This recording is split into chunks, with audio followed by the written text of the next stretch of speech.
Right now siyempopomeni ngoba niyazi ukuthi emhlambomuni the main way we cleanse people ukugeza abantu, and we really believe in the healing properties and powers of water, more particularly moving water.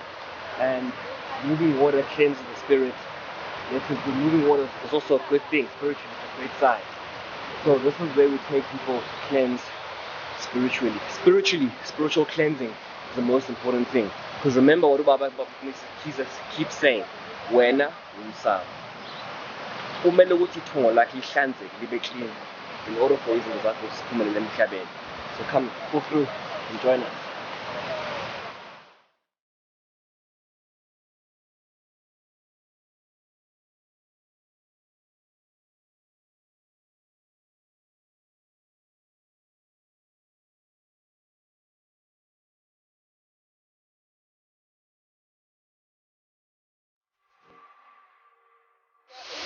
Mhlawumbe siqale la eceleni ne bese mina njengomakhosi ngiba la esayidini.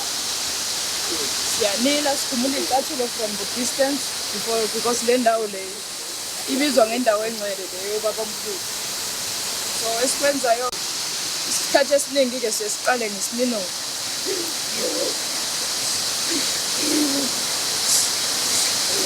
Siyaqhubeka emakhosini. Makhosi amakhulu, ngangumntwana makhosi amakhulu, makhosi. Alise makhosi amakhulu ufike endaweni yenu ngamakhamera makhosi amakhulu, kodwa sokwenza umsebenzi la makhosi amakhulu ozobenefit isizwe. Ngoba makhosi amakhulu lolu uhlelo esuliphethe thina soguga sipha abantwana abasale bengenalutho. Makhosi amakhulu njengoba silana sizile makhosi ukuzobukisa kabanzi ngomsebenzi wenu, kodwa makhosi amakhulu sifuna lokho enisifundise kona sikushiye nezizukulwane makhosi. Bese kuthi sokwenza la makhosi amakhulu uhambe makhosi amakhulu kungene nasezikoleni ukuze iyeka ingane kuba nesatanism makhosi amakhulu, ziyeke ingane ukudidyakamizwa makhosi amakhulu, ziyeke ingane ukwenza yonke imikhuba makhosi engasikhulisanga ngayo.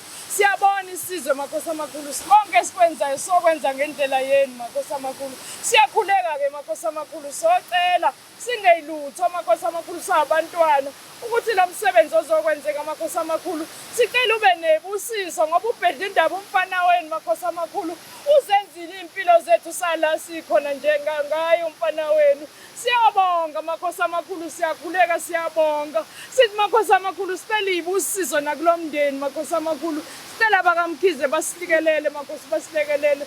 Siyakhuleka emakhosini makhosi.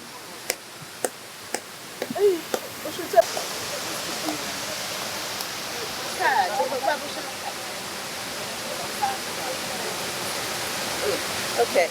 Uma sizophahla kuya ngokuthi uhamba namuphi makhosi ngaleso sikhathi leso. Umsebenzi wokuphahla kuya ngokuthi unganayiphi inkinga ngaleso sikhathi usuke uzophahla ngaso. Uyaphuma kumakhosi osuke ethunywe ubaba ukuthi azokuncengela kubanikazi bamanzi. Siyazi singabantu bezizulu ukuthi amanzi anabanikazi bawo. Sisuke sinethemba nenkolelo yokuthi okhokho bethu bahlala besuke besemanzini. So kuyenzeka ukuthi ekhaya mhlawumbe ayinkolelo zezizulu azikho noma khona inkinga obenayo, so kuvumelekile ukuthi uye endaweni lezi ezinatural, intaba, ihlathi, amanzi. But lapha eMlambo omunye isikholelo ukuthela ufanele uye emanzini uyocela okucelayo, ugezeke usuka amabhadi kusuka konke isinyama bese uhamba usuney'nhlanhla usuziphiwe umkhulu. Thina-ke singomakhosi sisuke sizokwenza ukuthi sikulekelele. Omunye umuntu usuke engakwazi ukuthi uma ekhuluma uzokhuluma thini, abeke kanjani. Omunye usuke engazi futhi ukuthi uma eqala iy'thakazela noma asho okhokho bakhe balandelaniswa kanjani. Kwesinye isikhathi-ke omunye uthi uma esegezwa kubese kukhuphuka abantu abadala bazisholo bona ukuthi kumntwana wabo lowo kufanele kwenzakaleni.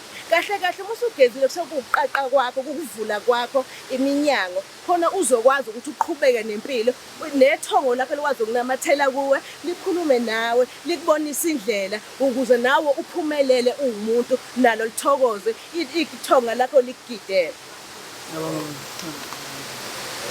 Uma sifika kule ndawo njengoba sechazile makhosi ukuthi indawo efana nethempeli la esiphahla khona sicele yonke into. Lana uyokuthi uyafika uphahlela umuntu njengoba sephahla umakhosi ebese kuphakama isithunzi. Omunye uthi uyamphahlela afana akhuleke kakhulu. kanti uzoqaqa iy'nto zakhe ngamanzi.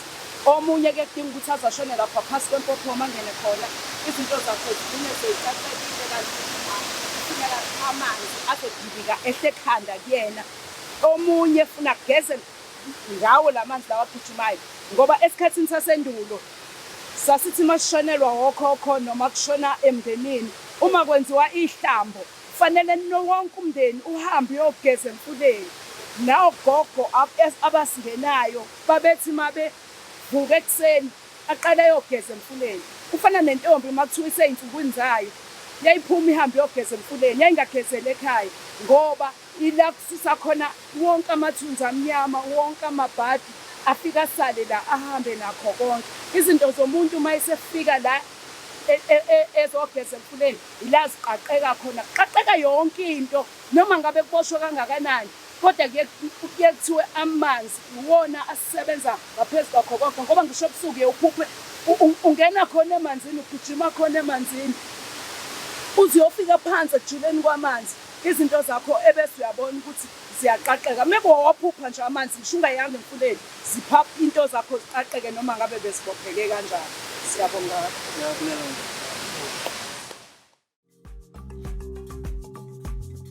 Asiyotshela ubaba, asiyotshela umkhulu ndaba semanzini. Umkhulu somtshela yena uyazi.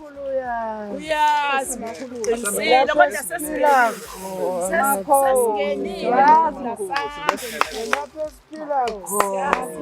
Mkhulu asambe. Asambe. Ufunani mkhulu? Hayi uma khona mkhulu. Uma khona mkhulu. Singenile mkhulu. Siyacela mkhulu, siyacela mkhulu. Sixolele namhlanje mkhulu. Sixolele namhlanje mkhulu ngoba singenile. Siyacela amakhehleni amadala kokhokho nabokhulukhulwana siyacela ishintshane zomoya siyacela bomkhulu. Siyacela amakhehleni amadala siyacela. Singane thina sinamama wenu. Siyacela bomkhulu siyacela makhehle siyacela bomkhulu.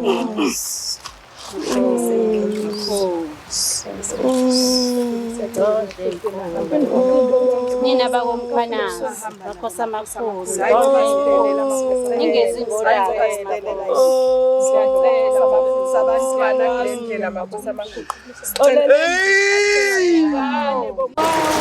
Kodwa wazi ngidimenda amanzi aphuma eqala. Yasambe kuphushe bese esibuye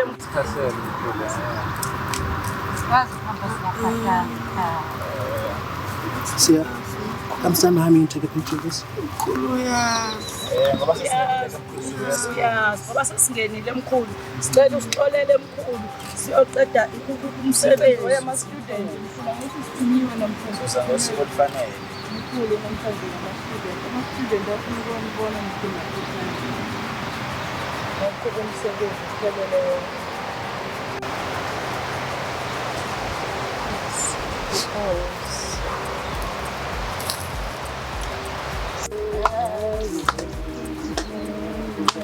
Siyakhuleke makhosini, akube kuhle